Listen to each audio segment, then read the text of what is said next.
And next up, we have a grower that I have the privilege of consulting with on a weekly basis this past year and has been with Advancing Eco Agriculture for over three. James Johnson, fourth generation family row crop and tree nut producer in Southwest New Mexico. James is a meticulous record keeper and, and observes in the field like no other. I'd say his mistakes through the regenerative process have been more like aha moments that have led to answers, greater understanding, and many accomplishments. Welcome, James. Thank you, Rachel. Hi, everybody. Yeah, most of my aha moments so far have been learning that a lot of my misery was self-imposed. And with that, I'm going to start my slideshow. I like to start it off with this Einstein quote that I saw in another slide presentation, that the significant problems that we face cannot be solved at the same level of thinking we were at when we created them. Our farm history here, we started in 1918. My great-grandfather moved here from South Central Texas. We were established as a cow-calf operation in 1918. Terrible droughts in the 30s as well as the 50s made them have to diversify a little bit. Irrigation wells were drilled in 1951, and it was originally used to water grassland. We were furrow irrigated until 1999 with intense ground preparation. So basically every season we went in with deep tillage, ripped it, break and plowed it, and then we started subsurface drip irrigation in 1999. I kind of took this as a quote that I learned from John. It was on one of his other speaking engagements that he did on a podcast, and I kind of modified it a little bit and said, how do we as farmers start being the ones being farmed? So to talk about the plant health pyramid, John went over it quite a bit. It's kind of funny. I've looked at this thing. I actually talked to John about it a few days ago. I said, I believe that most growers are in the -1, maybe -2 range. I was probably in the -3 range whenever I started this journey. I like to say, hi, my name is James, and I am a glyphaholic. I'm a recovering glyphaholic.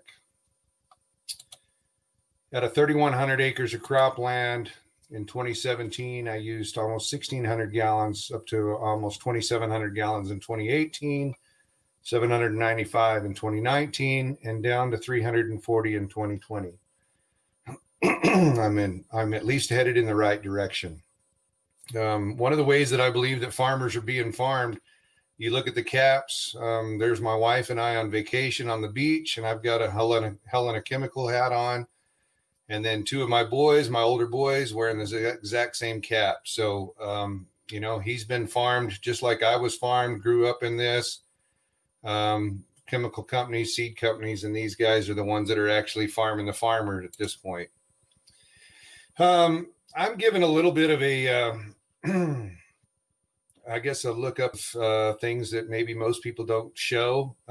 This is kind of where the money went over the years. I went back 13 years because that was everything that I could pull out of my computer at the time. My 13-year average on my input costs between fertilizer, chemical, seed, labor, all at the bottom. The fertilizer one and the chemical one are the two that I'm going to key on the most. My 2020, I was up on fertilizer. I was down significantly on chemical. Actually up 22.23% on the fertilizer inputs, but down over $300,000 in chemicals on the AEA program. Chemicals and fertilizers basically are just, and I'm a short term, or I guess I've just started believing this and truly understanding this, but it's been money that's been thrown out the window. Our atmosphere is 78% nitrogen. There's, you know, I looked up this stuff today. There's 70,000 pounds of nitrogen above each acre. There's 500,000 times what is needed for a 100-bushel corn crop, and biology is the key to unlock this potential. John Kemp and Tanio gave a lot better than I did as far as how that actually works. But I did want to bring that up because I wanted to say this was the first time that I trialed the Tanio product in 2010. I did this with very little help from the outside. Nobody told me, hey, whenever you apply this biology, you might want to back off on your nitrogen. I actually ended up with these, actually a whole 34-acre block of 6.5 and 7-inch onions. So when we apply our soil primer, we band it in right into the seed lines. We actually seed 5 lines per 40. These are actually on 80-inch beds for our harvester. 220,000 seeds per acre, really small seed. So we have to do a lot of intense management to get seed to soil contact. Those seeds are really, really shallow, just a hair deeper than a lettuce seed. So if anybody's planted lettuce, they know they can't get it too deep, but you got to have good seed to soil contact. Our soil primer, as was recommended by AEA, the Rejuvenate, Humicarb, Sea Shield, 3 of the different Tanio products. The Spectrum being because of our high heat, the Spectrum Plus Myco mostly because of our extensive and excessive phosphate use in the past. And then the OP8, and more than anything, we use the OP8 trying to reduce any of the chemical residues held over in the soil. Does it work? I'd like to say it does. Don't mind the flip phone in the left. But the mycorrhiza interaction with the roots on that little bit of oats that was left over from the previous year's cover crop and those onions, the worm activity, which we don't see very often, and the root growth in these very small dormant winter onions. These are overwintered short day onions, and the root growth is absolutely phenomenal. Going back to what John presented and his talk about what good photosynthesis or good nutrition can do. Historically, in our onion crop, we've used chlorpyrifos in our put down with the seed to try and take care of onion maggot. In 2019, we actually found that we had some chlorpyrifos resistant maggots. Because this field here actually had the chlorpyrifos applied with it. In 2020, we went ahead, we used chlorpyrifos again. It's on the chopping block by the EPA, but it's still legal to use. Again, in our 2020 crop, we had another maggot infestation. It's kind of interesting because our normal crop consultant wanted us to soil apply through the drip irrigation some diazinon. We looked at different ways of trying to control this. Our AEA rep, Rachel, and the other rep that I was working with at the time actually said that we needed to apply 3 to 5 pounds of magnesium sulfate, a quart of their rebound molybdenum, a pint of the rebound boron. And just like John said, within 24 hours, we completely had wiped out the onion maggot problem in the field. And this led us on to a successful harvest. I'll go on to our cotton program. We got a little bit longer time to converse and to get the a little more guidance, I would say, from AEA as to what we wanted to do on a cotton program here in the Southwest because of our heat and our low organic matter. It was decided that one of the determining factors or defining factors in total cotton production was probably carbon availability or CO2 availability late in the season. And so we opted to plant this really thick cover crop. We went in and we strip tilled the cover crop, went in with a nutritional schedule on the cotton being, we applied BioCoat Gold with seed. In our planter application, we put on the Spectrum DS with a few other micronutrients and some micronutrient food with the, or the microbial food with Rejuvenate.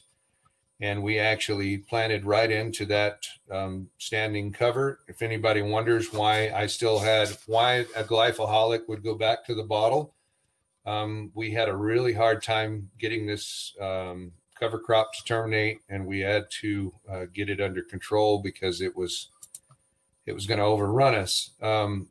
We were very happy with our emergence and our stand establishment. We had excellent root growth in our cotton. There's always a fear with cotton of having rhizoctonia and damping off. We saw absolutely zero of that because of the healthier soils. Just a few pictures of the crop going through and the cover crop and how it started to change over time. And the crop starting to grow. I've been told that I take really good pictures. I'm obviously much better at that than I am with the technology of trying to put these things together. It was a really fun crop to watch. This cotton crop was completely grown, and it's the first time ever on my farm that we grew an entire cotton crop without any plant growth regulators or without any insecticides or fungicides. So whenever we talk about the savings in the chemical world, it all came from the fact that we were at least spending a little bit more money on that biology, and a big portion of the expense that we had that we called fertilizer was in the biology. And the absolute best thing is whenever we roll that cotton up and send it to the cotton gin, and we call that a success. One of the other proud moments that I had was I realized that after I had harvested that, I still had pretty good ground cover under that. This already has the next year's cover crop planted right into it. So keeping that soil covered. Tips to the average grower as far as how to transition. The first one is don't be afraid. I tried to go about this on my own, but I was timid. I was scared. It finally took the AEA team telling me that, I was doing a lot of the right things at the wrong time and in the wrong amount. And so for that, I say become part of a team that sees your success as their own. Best thing that I can tell you is surround yourself with growers that are on the same journey or just ahead of you. The coffee shop's not the same anymore. Whenever you start doing this, the neighbors start driving by and they start wanting to throw rocks at your program.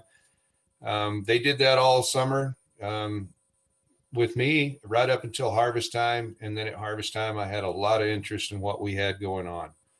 I feel like individual and key growers should lead by example and bring on other growers and show other growers what they're doing and be completely open and honest with that. That's why I share my numbers like I do. Understanding that the system takes time. What we're building wasn't destroyed in a day either. One of the key takeaways that I had with a fantastic meeting with AEA was, and that's why I say that take advice from a team that knows the process and the timing. I am a glyphosate. It's a process trying to get away. I've had to wean myself. I've had to go back to things, as John has told me over and over again in the past, you're going to have to pay your dues.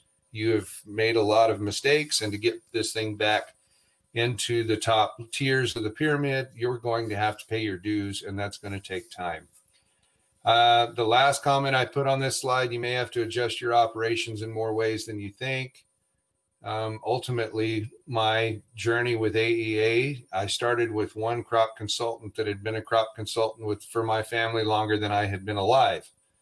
About 3.5 to 4 weeks into this journey, he came to me and said he thought that I needed to find another crop consultant, that he was just too old. He was 71 years old at the time. He didn't want to learn a new way. I told him that I would prefer to do this with him than without him, but he absolutely refused, and it ended up being one of the best moves of my life. So I think you have to be willing to let go of your comfort zone sometimes and let the journey guide you. In conclusion, I mean, this is what we do it for. This is my first grandchild sitting in the field and I love the little excitement look on her face as we're playing in the dirt. I thank you guys for listening to me. If any other growers or anybody wants to reach out to me, I put my Facebook, Twitter, and my Instagram up. Feel free to hit me up on any of those platforms.